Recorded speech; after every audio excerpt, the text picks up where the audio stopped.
Hello friends, রুমার লাইফস্টাইলে আজকে তোমাদের সঙ্গে তরমুজের শরবতের রেসিপি শেয়ার করব।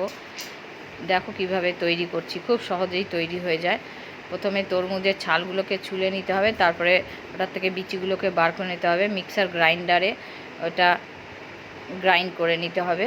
একটা পাত্রে ঢালতে হবে, এর মধ্যে জল কিংবা আইস কিউব দিয়ে চিনি পরিমাণ মতন দিতে হবে, কেন তরমুজটা আগের থেকেই মিষ্টি থাকে। লবণ, বিট নুন দিতে হবে। পুদিনা পাতা গুঁড়ো আমি দিয়েছি, তোমরা এমনি পুদিনা পাতাকে থেতো করেও দিতে পারো। তার মধ্যে লেবুর রস দিয়ে ভালো করে গুলাতে হবে যতক্ষণ না ওটা চিনিগুলো গুলে যাচ্ছে। তোমরা এগুলো সব কিছু দিয়ে মিক্সার গ্রাইন্ডারও গ্রাইন্ড করে নিতে পারো।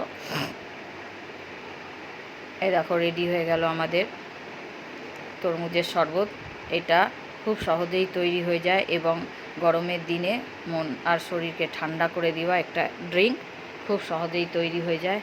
গ্লাসটা আমি আগে থেকেই রেডি করে রেখেছিলাম। এই দেখো, পুদিনা পাতা দিয়ে ডেকোরেট করে দিলেই আমাদের তরমুজের শরবত রেডি। তোমাদের ভালো লেগে থাকলে অবশ্যই জানাবে তোমাদের এই তরমুজের শরবতটা কেমন লাগলো, আর লাইক এবং শেয়ার করে দিও এবং সব সময় আমার সঙ্গে থেকো, আমাকে সাপোর্ট করো যাতে নতুন নতুন ভিডিও আরও দেখাতে পারি। Bye bye.